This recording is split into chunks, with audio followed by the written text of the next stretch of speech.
1. Community leaders respond to federal agents' unannounced visit at Chicago's Puerto Rican Museum. 2. Homeland Security targets Chicago's Puerto Rican Museum.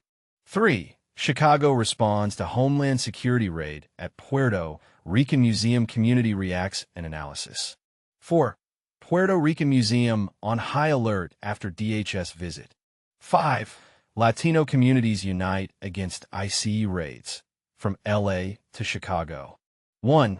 Community leaders respond to federal agents' unannounced visit at Chicago's Puerto Rican Museum. Community leaders have spoken out after federal agents blocked access to the National Museum of Puerto Rican Arts and Culture in Chicago, citing no prior notice and refusing to provide identification. WGN News was informed of their arrival on Tuesday afternoon at 3015 West Division Street in Humboldt Park, located near the museum. No prior warning was given, and when asked for identification, agents reportedly refused. Alderman Anthony Quezada, 35th Ward Mayor, stated the incident was an intentional scare tactic aimed at sending messages to undocumented neighbors, cultural institutions, and the entire community about being watched and unsafe. He emphasized rejecting such messaging and defending his rights and the museum's autonomy. Alderperson Jesse Fuentes reported Homeland Security vehicles arriving in the parking lot for over 2 hours, while security cameras captured the agent's presence. Quezada called the event a blatant attack and warned that attendees might face ICE-related threats. Agents also made remarks about scheduled events, though many were checking entry and exit points. Museum staff claimed they had already asked agents to leave, but they continued walking. Leaders argue agents intimidated employees and disregarded legal boundaries. In upcoming weekends, the museum will host significant Latinx events: Barrio Arts Fest, Colombian Fest, and Fiesta Boricua. These events aim to ensure attendees are safe.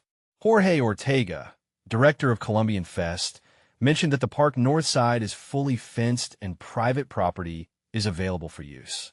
Police are present at these events as per city ordinance, which prohibits assisting ICE agents. Illinois State Representative Delia Ramirez highlighted that covering up for ICE activities could equate to being a terrorist. Late Wednesday, HSI issued a false statement denying targeting the museum. The Department of Homeland Security's Financial Crimes Task Force, FCDF, held a briefing before an enforcement action related to a narcotics investigation. Both media and politicians continue spreading misleading narratives to demonize ICE enforcement, which has seen a 700% rise in assaults. 2. Homeland Security targets Chicago's Puerto Rican Museum. Imagine a swarm of federal agents descending on a cultural haven, their presence casting a shadow of fear and confusion. That's exactly what happened when the Department of Homeland Security, DHS, made a startling appearance at Chicago's National Museum of Puerto Rican Arts and Culture earlier this week. But here's where it gets controversial. While DHS claims it was a routine briefing, the museum staff and community leaders paint a starkly different picture, one of intimidation and overreach.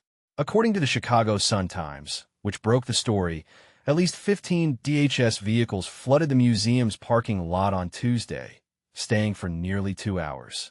Veronica Ocasio, the museum's director of education and programming, recounted how an agent, who didn't disclose his affiliation, was allowed to use the restroom, but instead wandered through the museum, ignoring staff requests to leave. People were frightened, Billy Ocasio, the museum's president and CEO, told Hyperallergic. They didn't know how to respond and were intimidated. And this is the part most people miss. The agent was reportedly overheard discussing the museum's upcoming events, including the Barrio Arts Fest, raising questions about the true intent of the visit.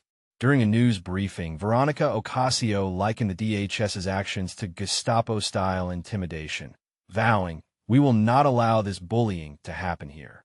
Representative Delia Ramirez, whose district includes the museum's Humboldt Park location, criticized the agents for failing to identify themselves, a basic requirement for law enforcement. DHS Assistant Secretary Tricia McLaughlin swiftly denied any targeting, stating the agents were merely holding a briefing in the parking lot for a narcotics investigation. But Ramirez wasn't buying it. She argued that such tactics are about suppressing dissent and paralyzing communities, creating a climate of fear and division. The museum's parking lot closes at 5 p.m. on Tuesdays, but the agents initially asked to leave their vehicles overnight, a request the museum denied. They left just before closing time, but the damage was done. This incident raises critical questions. Was this a legitimate law enforcement action, or an unnecessary show of force? And what does it mean for cultural institutions that serve as safe spaces for marginalized communities? Here's where you come in. Do you think DHS crossed a line, or was this a justified operation? Share your thoughts in the comments, and let's keep the conversation going. 3. Chicago responds to Homeland Security raid at Puerto Rican Museum. Community reacts and analysis. A sudden and controversial clash over immigrant rights has gripped Chicago, and it's happening at the heart of the city's Puerto Rican cultural community. But here's where it gets contentious.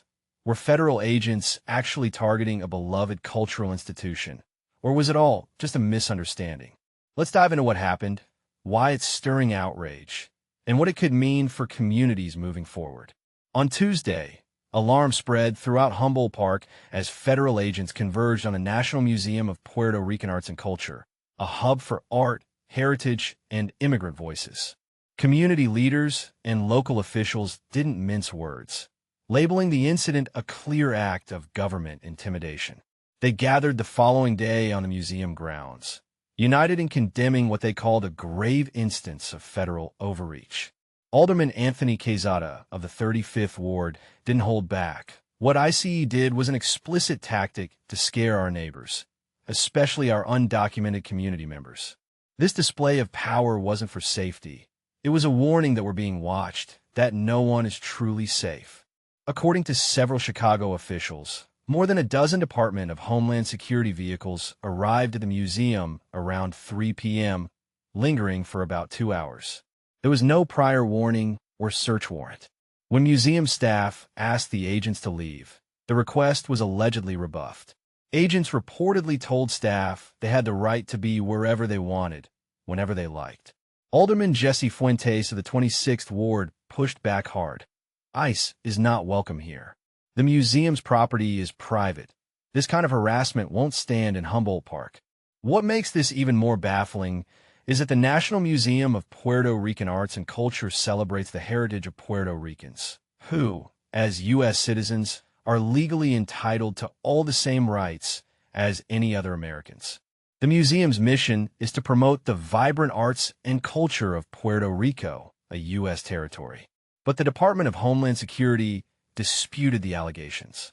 Assistant Secretary Tricia McLaughlin insisted that agents were not targeting the museum itself.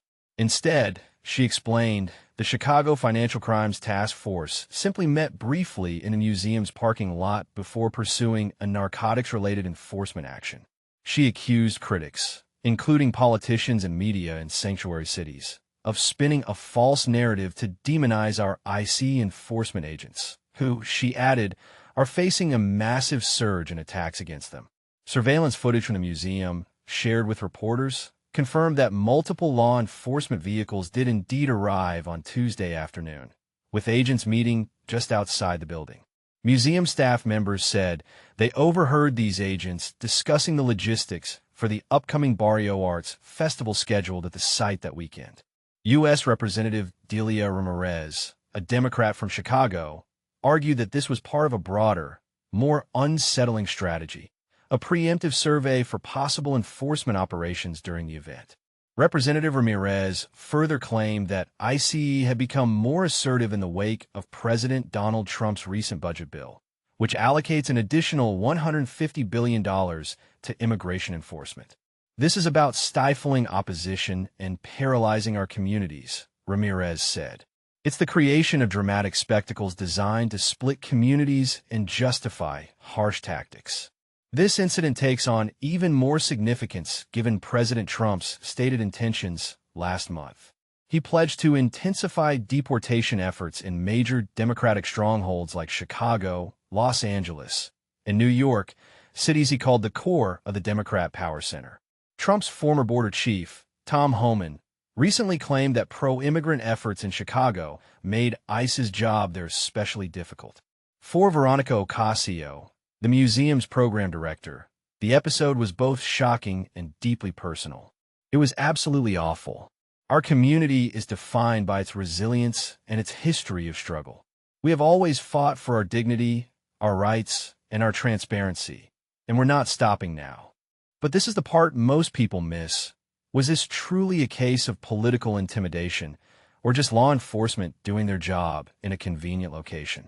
Could the agents have communicated better to avoid fear and confusion? Or was their approach intentional?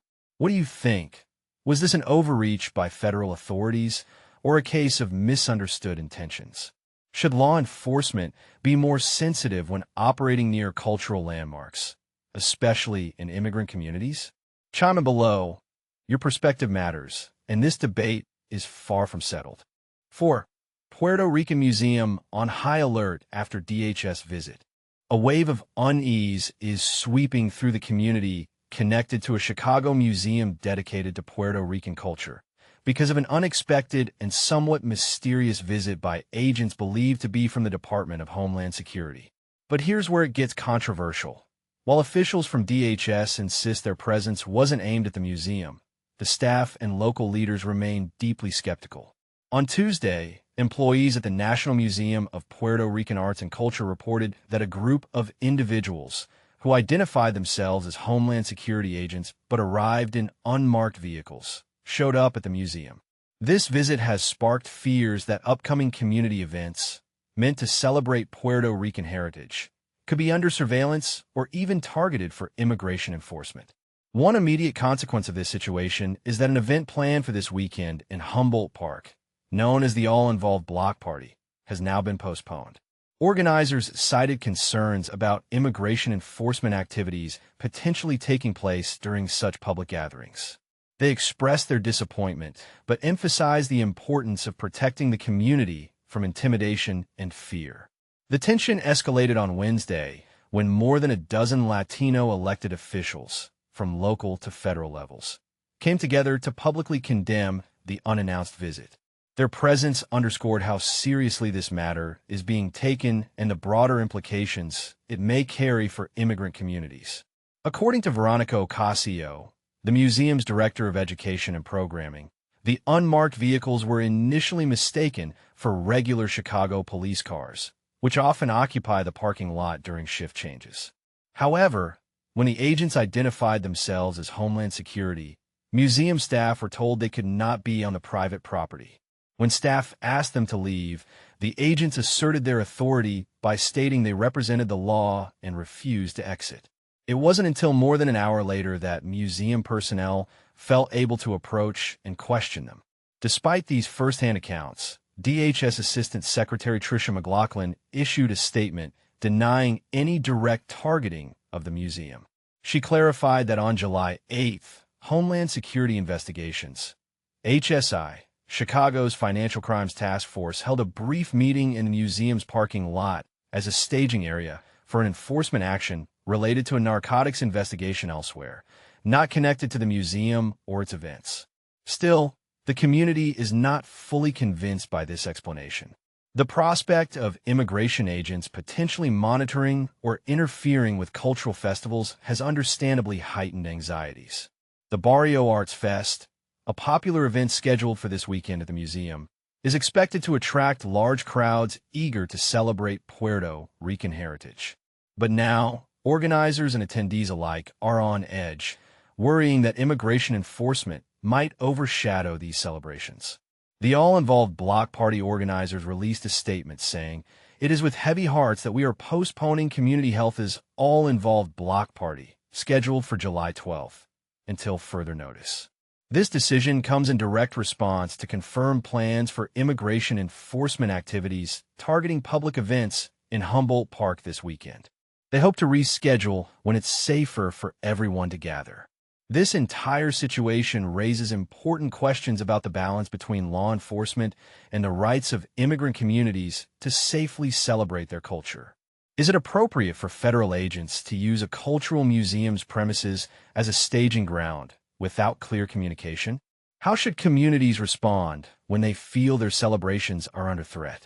And how does this impact the trust between law enforcement and minority communities? These are not easy questions, and the controversy is far from settled. What do you think? Should the museum have allowed the agents on its private property? Does the DHS explanation hold up, or is there reason to be suspicious? Share your thoughts and join the conversation. 5. Latino communities unite against ICE raids. From LA to Chicago. Imagine living in a community where military-style raids become an ordinary occurrence, where federal agents swarm public parks and cultural institutions without explanation. This isn't a dystopian fiction. It's the current reality in American cities like Los Angeles and Chicago. Let's break down how communities are mobilizing against these unsettling ICE operations. Los Angeles. Military-style raids in public spaces. In late June 2025, MacArthur Park, a community hub in a working-class immigrant neighborhood, became the stage for a shocking display. At least 90 heavily armed federal agents, some on horseback and backed by Black Hawk helicopters, descended on the park while children played nearby. Mayor Karen Bass confronted the agents, later comparing the scene to a city under siege, reminiscent of pre-coup conditions in conflict zones. Community members responded by repelling agents with shouts and makeshift projectiles, highlighting the raw tension. But here's where it gets controversial. Over 33 days, ICE detained nearly 3,000 people across LA, with Chirla activists revealing that 90% of those tracked were from Black and brown communities. Vladimir Carrasco, a first responder, emphasized the irony. While families displaced by wildfires still lacked federal aid, they faced terrorization instead. The real shocker? Federal agents actively obstructed family access to detainees, leaving relatives uncertain whether loved ones were even in custody. Chicago. Cultural institutions under surveillance. Days later, Homeland Security vehicles swarmed the National Museum of Puerto Rican Arts and Culture. Agents refused to show warrants or IDs when questioned by staff. Surveillance footage revealed their entry under the guise of bathroom requests, followed by unauthorized reconnaissance. This occurred just before the museum's Barrio Arts Festival, an event celebrating Latinx culture. And this is the part most people miss. ICE later claimed it was a narcotics investigation staging, but Congresswoman Delia Ramirez exposed the agents' constitutional violations, noting they operated under ICE's Homeland Security Investigations Division. Museum Director Veronica Ocasio called it pure intimidation, adding, "They underestimated our community's unity." The bigger picture: resistance and resilience. Both cities responded defiantly. LA activists established rapid response networks to trace detainees, while Chicago's museum bolstered festival security with immigration attorneys and advocates. Ocasio's stance captures the spirit. We won't let fear tactics silence our culture. Controversy hook. Is this law enforcement or systematic destabilization of minority communities? Critics argue these operations intentionally destabilize immigrant and Black neighborhoods under the guise of security. When federal agents resemble occupying forces more than public servants, where do we draw the line? Your turn. Do you see these tactics as necessary security measures or unconstitutional overreach? How should communities balance cultural pride with safety concerns? Share your perspective below. ***.